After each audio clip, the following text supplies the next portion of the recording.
Hey folks, Cricket presents The Warmup. I'm Neil Beasley, joined each and every week by the professor, Matt Diggs. Professor, we talk football each and every week, Texas high school football. Always some great games. We're kind of deep into it now. So what were your impressions, I guess, of some of the stuff you saw last week?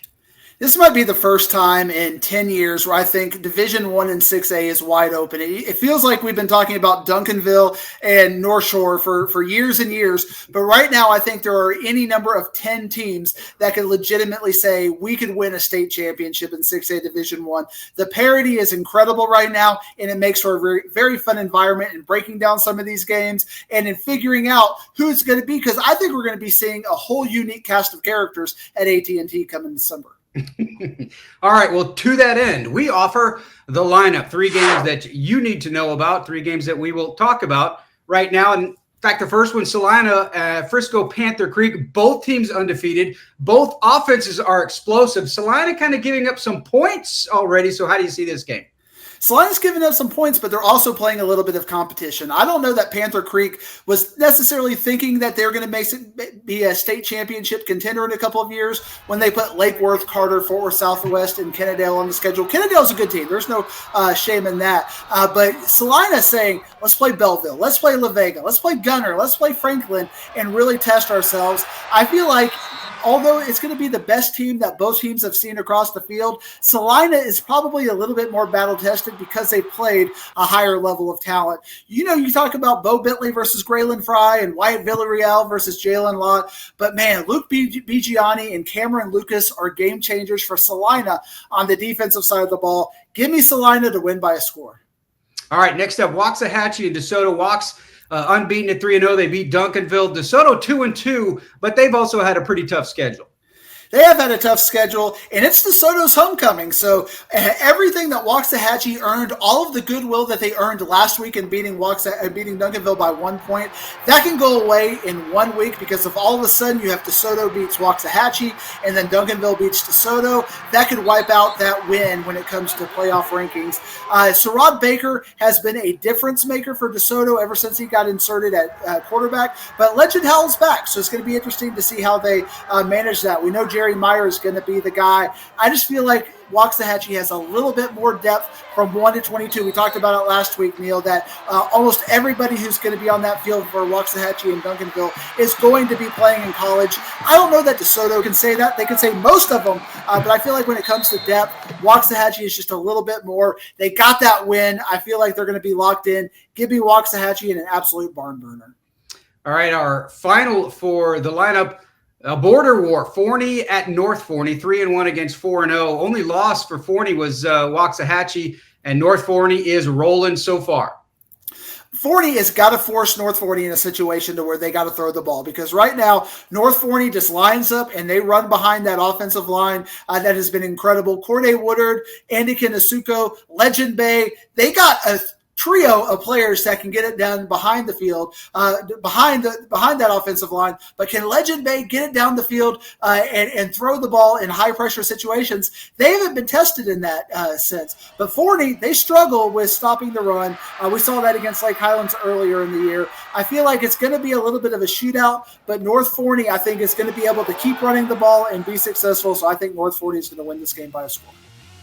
All right, we talked just a bit on Panther Creek. And now we go to their head coach to get a little more inside information. Our Media Day segment with Ward Fasold with head coach Clint Surratt. The warm-up is presented by Cricket. Smile, you're on Cricket. Cricket has jaw-dropping new unlimited plans. Whoa! Your favorite burger whenever you want it.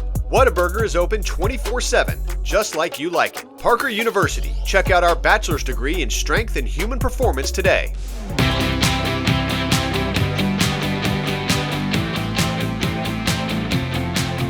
All right, thanks, Neil. Yeah, I am joined with Panther Creek head coach Clint Surratt. And Coach, man, it's been 2-3 years now. This is a very fun team to watch. When your fans go out there, first of all, your scorekeeper is going to have some sort of arthritic problems with his hands because you got to constantly hit the scorebook there. But talk about how the season's gone so far, because you're about ready to get into some serious district play here. What have you liked about your team thus far? Yeah, this is obviously a really special group and a really special team. This is throughout non-district we continue to get better, and that's one of the things we talked about throughout the year. It's week 1 to week 10. Don't be peaking early, and I think we've gotten better throughout our season so far. Looking forward to getting to district play, and this is a really special team, and that this is the first team that we've had that's gone all 4 years through Panther Creek, and so this is a group that has never been to a different high school like the rest of our graduating classes. So in year 4 of this program, we've got a lot of seniors that have played a lot of ball for us, so it's been a fun year so far, and looking forward to getting into district play. And like you see in 4A, you got a lot of guys that play in both ways, and you take a look at Donovan Webb. I was about ready to call him McNabb. Donovan Webb, and you see him in the backfield so much, and you've played him a little bit there in the past, but you've really developed yourself a big three there. They talk about big threes in Dallas. You've got a big three there where you can get burnt many different ways through the quarterback, your receiver, and lot, and now with Webb running the ball.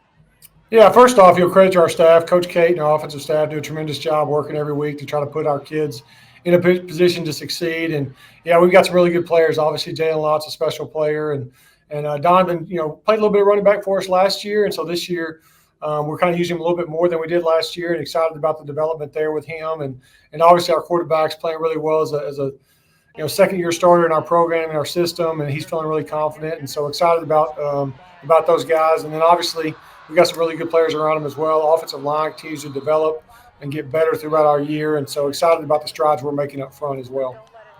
Well, you have a big one coming up Friday. I don't need to tell you why, because those guys are holding the trophy up right now. Talk about preparing yourself, and you don't get to play them at home. The last 2 years you got them at home. You're heading up there.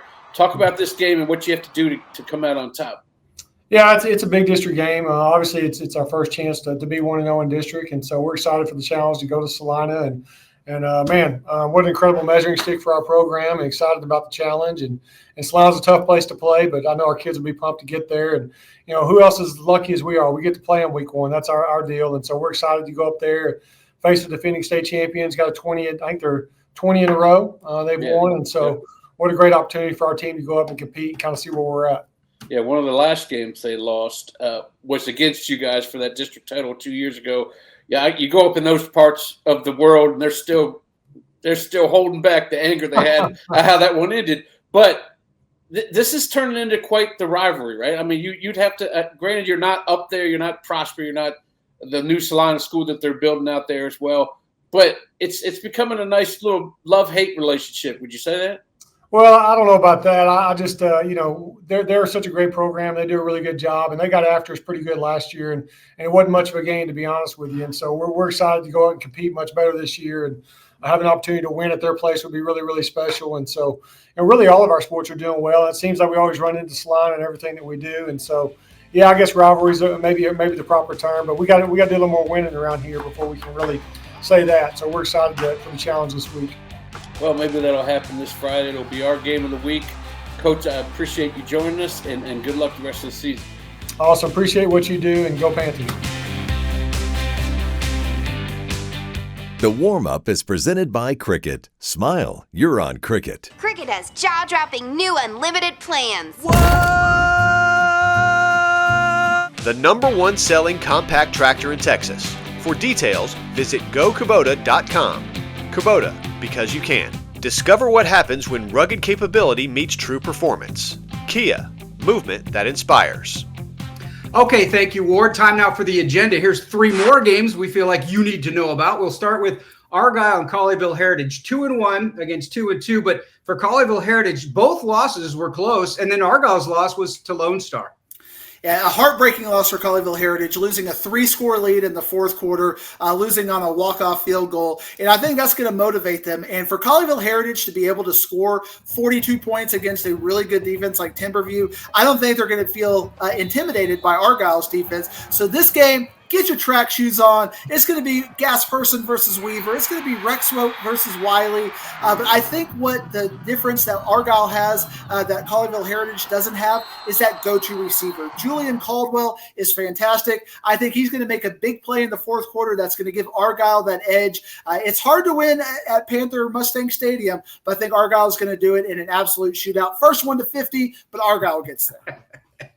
All right, another fun one. Flower Mound Marcus and Louisville, they don't like each other either, but kind of interesting. Marcus 2-0. They're undefeated, but only 2-0. They've only played the 2 games, and they'll only play 9 this year, going up against Louisville, who's 3-0.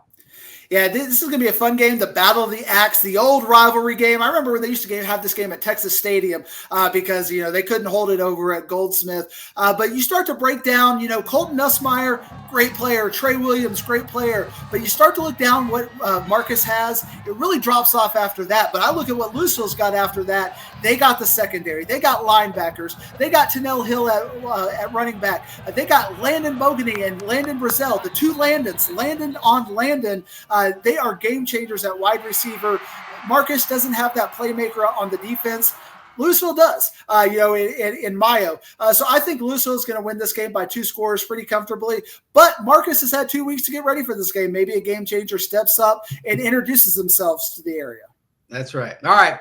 Lancaster started 0-2. They're now 2-2, and they'll be going up against their neighbors, Cedar Hill, who's 3-1.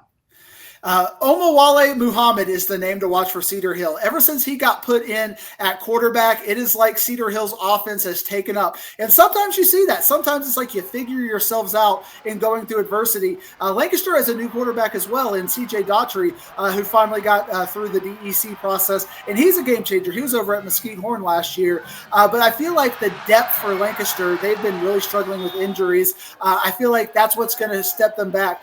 They don't have that game-changing wide receiver that they've had in the past. So CJ Daughtry, Isaiah Lee, Victor Scott kind of get into that North Forney where you got to run the ball, but Cedar Hill can do it running the ball and throwing the ball. I think it's an upset, Neil, but give me Cedar Hill to overcome last year's loss and get into that fourth place spot in District 11-6A. At least all right, we're starting to fire them up. We're deep into district play for most everybody. It's a lot of fun. So wherever you go out and about this week, we hope you enjoy your game. And then join us here next week as Cricket presents the Warmup. Professor, thank you. We'll see you again next week. And we leave you with Professor Diggs' DFW area rankings.